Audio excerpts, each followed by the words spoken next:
কেমন আছেন বন্ধুরা? সবার প্রতি রইল আমার আন্তরিক শুভেচ্ছা।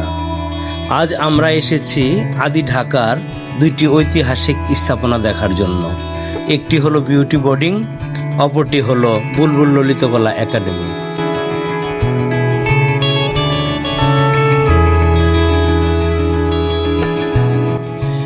প্রথমেই আমরা এলাম বিউটি বোর্ডিংয়ে। বিউটি বোর্ডিং বাঙালির শিল্প সংস্কৃতির ইতিহাস জড়িত।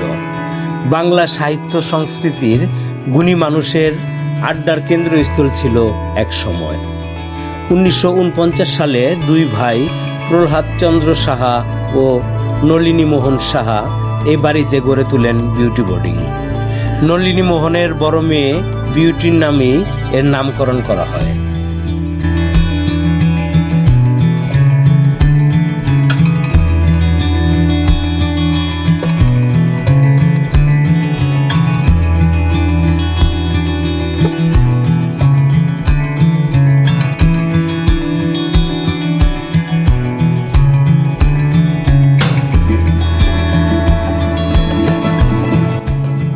বিউটি বোর্ডিং এর মুখর আড্ডা আগের মতো না থাকলেও খাবার ঘরে এখনো ভিড় লেগেই থাকে।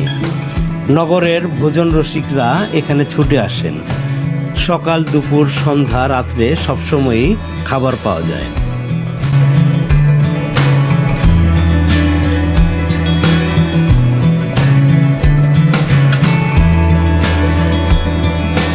বিউটি বোর্ডিং এর জন্মলগ্ন থেকেই এখানে আড্ডা দিতেন প্রথিতযশা কবি, সাহিত্যিক, বুদ্ধিজীবী, শিল্পী, সাংবাদিক, চিত্র পরিচালক, নৃত্যশিল্পী, গায়ক, অভিনেতা সহ বিভিন্ন শ্রেণী পেশার মানুষ।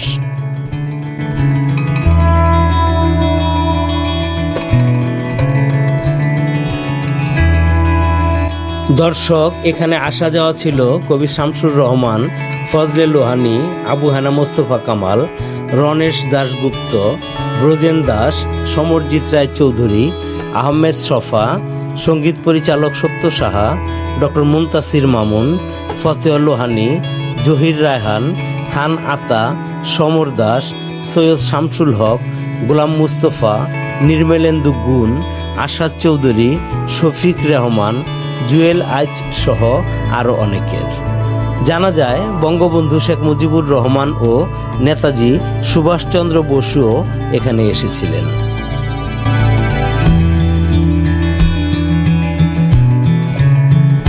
বন্ধুরা, ছাতা টাঙিয়ে রাখা ফাঁকা জায়গাটিতে চলতো ঘন্টার পর ঘন্টা আড্ডা, আলাপ আলোচনা। চলতো গরম গরম চা ও অন্যান্য খাবার।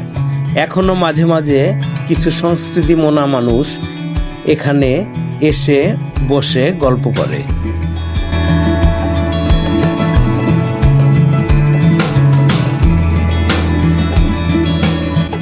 বন্ধুরা, আমরা এখন এসেছি বুলবুল ললিতকলা একাডেমি বা বাফা, বাংলাদেশের একটি কলা কেন্দ্র। 1955 সালের 17 মে বেগম আফরোজ বুলবুল এই সংস্কৃতি চর্চা কেন্দ্রটি প্রতিষ্ঠা করেন।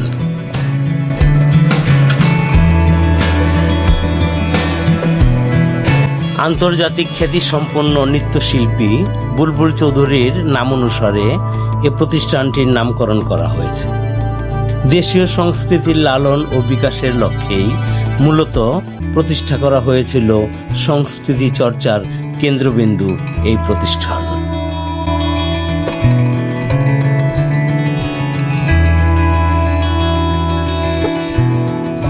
বুলবুল ললিতকলা একাডেমি আদি ঢাকার আহসান মঞ্জিল সংলগ্ন ওয়াইজ ঘাটে তার প্রথম কার্যক্রম শুরু করে।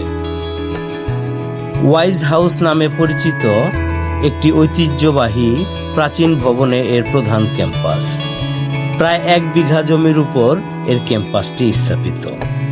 ভিতরে পুরাতন কাঠের সিঁড়ি কারুকার্যমণ্ডিত। দোতলায় কাঠের পাটাতন, ছাদে উঠে গেছে একটি কাঠের সিঁড়ি, খুবই চমৎকার। পুরাতন বাড়িগুলোর এমনিতেই একটি ইতিহাস ও ঐতিহ্যের ছোঁয়া থাকে, এটিও এর ব্যতিক্রম নয়।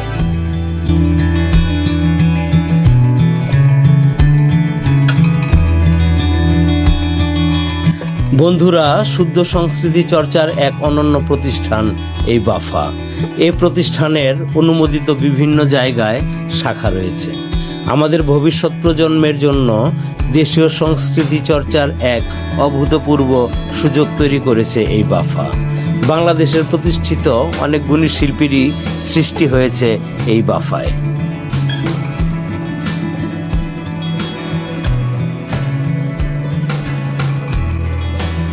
সঙ্গীত ও সংস্কৃতি শিক্ষায় অগ্রণী ভূমিকা পালনকারী এ প্রতিষ্ঠানটি কিছু সুযোগ্য মানুষ দ্বারা পরিচালিত হচ্ছে, যারা সমহিমায় এক একজন উজ্জ্বল নক্ষত্র। জনাব মোহাম্মদ হাসানুর রহমান বাচ্চু সভাপতি, জনাব মোহাম্মদ ফজলুর রহমান সম্পাদক, জনাব কবির আহমেদ কোষাধ্যক্ষ এবং অধ্যক্ষের দায়িত্বে আছেন খন্দকার খায়রুজ্জামান কাইয়ুম।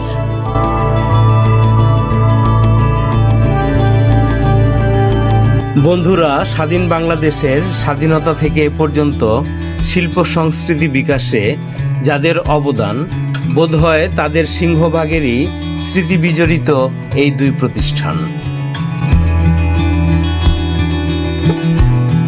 আমাদের পরবর্তী ভিডিও পাওয়ার জন্য চ্যানেলটিকে সাবস্ক্রাইব করুন। আবার দেখা হবে অন্য কোনো নতুন জায়গায়, নতুন কোনো বিষয় নিয়ে। সে পর্যন্ত ভালো থাকুন, সুস্থ থাকুন। ধন্যবাদ।